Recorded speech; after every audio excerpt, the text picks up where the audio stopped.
अपने लीडर जो अडयाला जेल के अंदर बंद हैं उनके ईमा पे या उनके हुक्म पे ये कर रहे हैं। मेरी गुजारिश सिर्फ इतनी है कि मुज़ाकरात का ये अमल उनकी पेशरफ्त पे शुरू हुआ था। 5 दिसंबर को एक कमेटी उन्होंने कायम की थी और ख़ुद ख्वाहिश की थी कि हम बातचीत करना चाहते हैं। उससे पहले बहुत सी मार्का आराइयाँ उनकी हो चुकी थी, फतूहात की बड़ी कोशिशें हो चुकी थी, 9 मई हो चुका था और फिर फाइनल कॉल भी हो चुकी थी और 24 या 25 या 26 नवंबर भी हो चुका था। उसके बाद उन्होंने शायद महसूस किया कि अब हमारे पास मार्का आराई के बजाय मुज़ाकरात का और गुफ्तगू का रास्ता बाकी रह गया है। सो उन्होंने एक कमेटी बना दी। वो कमेटी हमारे स्पीकर साहब से मिली। आपको मालूम है हाउस के अंदर भी उन्होंने ख्वाहिश का इजहार किया कि हम बातचीत करना चाहते हैं। स्पीकर साहब से उन्होंने ये कहा कि आप हुकूमत से कहें। स्पीकर साहब वज़ीर आज़म से मिले। वज़ीर आज़म साहब ने एक मुज़ाकराती कमेटी तश्कील दी जिसमें तमाम इत्तेहादी जमातों के अरकान, 7 जमातों के अरकान उसमें शामिल कर दिए। उसके बाद हमारा सीरियस डेलिब्रेशंस शुरू हुई। पहली मीटिंग में ये तय पाया कि वो अपने मुतालबात तहरीरी शक्ल में लेके आएंगे। दूसरी मीटिंग में वो नहीं लेके आए। चलते चलते जो 16 जनवरी को मीटिंग हुई उसमें वो अपने मुतालबात लेके आए तहरीरी शक्ल में। गोया 5 दिसंबर से लेके 16 जनवरी तक अगर आप गिने तो इसमें 6 हफ्ते लगे उनको, 42 डेज़ लगे उनको अपने मुतालबात लाने में। और हमसे ये तकाजा है कि आप 7 दिन के अंदर अंदर उन तमाम निकात का जवाब भी दे दें और उसमें जो कुछ भी हमने कहा है उसका पॉजिटिव और मुस्बत जवाब दें। और जुडिशल कमीशन हमारी शराइत के मुताबिक जिन जजों के बारे में हमने कहा है उनको उसमें डाल के और हमारे मुतालबात को, हमारे TORs को उसमें डालें। अब हमने उन मुतालबात को ले लिया, बड़ी संजीदगी से ले लिया। हमारी कमेटी उन्हीं 7 जमातों की फिर बैठ गई। हमने डेलिब्रेशंस की, मुज़ाकरात आपस में किए, संजीदगी से किए। परसों भी 2 घंटे बैठे, आज भी 2 घंटे बैठे, हमारा कल भी बैठना तय था। लेकिन आज जो उन्होंने कहा है वो मेरे लिए बड़ा अफसोसनाक है। मैं सिर्फ ये कह सकता हूँ कि जिस जमात ने जो हमसे हाथ मिलाना नहीं चाहती थी, जो समझती थी कि ये चोर हैं, ये डाकू हैं, इनके करीब नहीं जाना, इनसे हाथ नहीं मिलाना, वो हमसे हाथ मिलाने पे राज़ी हो गए। और राज़ी होने के बाद मुझे नहीं समझ आती कि इन 7 दिनों के अंदर ऐसी क्या चीज़ हुई है। ये मैं आपको वाज़े कर दूं, मेरे पास ये उस दिन का एलामिया मौजूद है जिसमें हमने ये वाज़े तौर पे लिखा था और इस पर ख़ासी बहस हुई थी।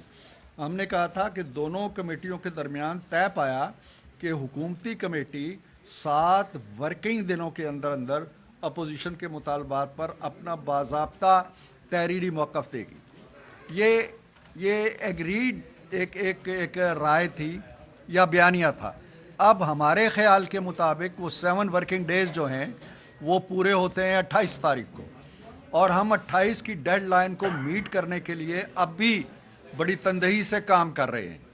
लेकिन मुझे कोई लफ्ज़ मिल नहीं रहे सिवाय इस शेर के कि उनको आने की भी बेताबी थी और जाने की भी जल्दी है बहुत।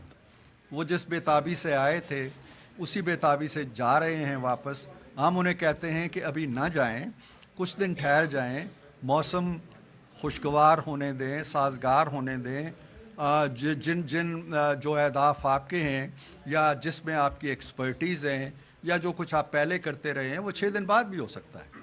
हम तो 28 दिन की तारीख दे चुके हैं स्पीकर साहब को कि जी आप इजलास बुलाएं।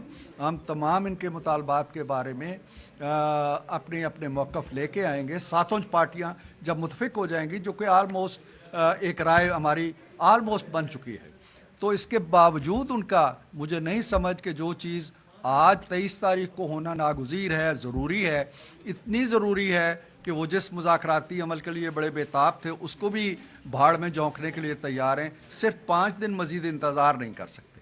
मुझे इसकी लॉजिक समझ नहीं आई। हम समझते हैं कि उन्हें अब भी रिकन्सिडर करना चाहिए अगर उनके इख्तियार में है। اگر وہ اپنی پارٹی کے بانی کی رائے سے ہٹ کے اپنی ایک رائے بنا سکتے ہیں علی گوہر صاحب اور ہماری کمیٹی کے عمر ایوب صاحب جو اس کے چیئرمین ہیں سربراہ ہیں یا دوسرے لیڈر یا کمیٹی کے ارکان، تو ہماری اپیل ہوگی کہ وہ اس پہ ضرور غور کریں اور اس عمل کو نہ چھوڑیں۔ سیاست میں جو مذاکرات ہوتے ہیں یہ جمہوری عمل کا حصہ ہوتے ہیں۔ اگر آپ کی سیاسی جمہوری رویوں کے اندر رہنے اور مذاکرات کرنے کی ایکسپرٹی نہیں ہے، کسی اور چیز کی ایکسپرٹی ہے، تو بھی آپ مذاکرات کی طرف آئیں۔ تمام تر مارکوں کے باوجود ہم نے بڑے صبر و تحمل سے اس کو آگے بڑھایا۔ آپ نے دیکھا ہے کہ خان صاحب کی طرف سے سول نافرمانی کی کال چل رہی ہے، وہ باہر کے لوگوں کو، اپنے پاکستانیوں کو کہہ رہے ہیں کہ پیسے نہ بھیجو۔ ہم نے اس کو پوائنٹ نہیں بنایا، ہم نے اس پہ تصادم نہیں کیا، ہم نے ان کو ایک بار بھی نہیں کہا کہ خان صاحب کو روکے۔ ان ساری میٹنگز کے دوران ہم نے پوائنٹ آؤٹ بھی نہیں کیا کہ مذاکرات آگے چل رہے ہیں۔ پھر خان صاحب کا ایک ٹویٹ آتا ہے اور ہمارے وزیر اعظم کو وہ گالی دیتے ہیں منہ بھر کے، ایک بہت بڑی، اور کہتے ہیں کہ یہ فلاں کا عردلی ہے اور فلاں کا ہے۔ ہم نے اس پہ بھی کوئی احتجاج نہیں کیا۔ ان سے پوچھئے گا، کوئی پروٹیسٹ ہمارا ان مذاکرات کے اندر بھی نہیں ہم نے کیا۔ ہم نے کہا کہ یہ ملاقات چلنی چاہیے۔ پھر ایک دوسرا ٹویٹ آتا ہے جس دن خان صاحب کو سزا ہوتی ہے، وہ ان سے بھی 2 ہاتھ آگے ہے، ہم نے اس کو بھی موضوع نہیں بنایا۔ باہر تقریریں ہو رہی ہیں، ہم بڑے سبھاؤ کے ساتھ سلجھے ہوئے طریقے سے، مہذب طریقے سے اپنی راہ پہ چلتے رہے۔ اگر ہم چاہتے، اگر ہماری طرف سے، ہمارے کسی لیڈر کی طرف سے وہ ٹویٹ آئے ہوتے تو ہماری تکہ بوٹی ہو جاتی، اسی دن مذاکرات ختم ہو جاتے۔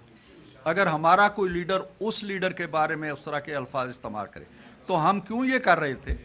ہم اس لیے کر رہے تھے کہ ہم مذاکرات کو مذاکرات کی سپرٹ کے مطابق، جمہوریت کی سپرٹ کے مطابق، گیو اینڈ ٹیک کی سپرٹ کے مطابق آگے بڑھانا چاہتے تھے۔ اب آپ نے اچانک یک میں یہ پیغام دے دیا ہے، میں سمجھتا ہوں کہ انہیں اسے ریکنسیڈر کرنا چاہیے، اور اگر یہ فیصلے اس فیصلے پہ پہنچ بھی چکے ہیں تو صرف ٹی وی کیمروں تک نہ رہیں، ہمیں باضابطہ طور پر جیسے انہوں نے پہلے لکھ کے دیا تھا ایک تحریر دے دیں کہ جناب آپ نے یہ ہمارے اعتراض ہیں، آپ نے ہماری بات نہیں مانی، ہم مذاکرات ختم کر رہے ہیں۔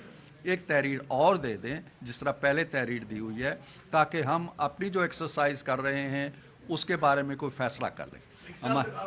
جی، ہماری کمیٹی قائم ہے، اب بھی، آج بھی قائم ہے۔ ہم اس پہ مزید ملیں گے، مشاورت کریں گے۔ میں تو یہ پہلا رد عمل، چونکہ آپ سب لوگوں کی سوالات آ رہے تھے، میں نے دے دیا ہے۔ ایک باضابطہ رد عمل ہماری کمیٹی کے 7 ارکان، 7 جماعتیں مل کے انشاءاللہ ضرور دیں گی، لیکن میں پھر ان سے یہ اس خواہش کا اظہار کرتا ہوں کہ وہ اس کو مذاکرات سے نکل کے دروازے سے بہت دور جا کے پلٹ کے آنا بڑا مشکل ہو جاتا ہے۔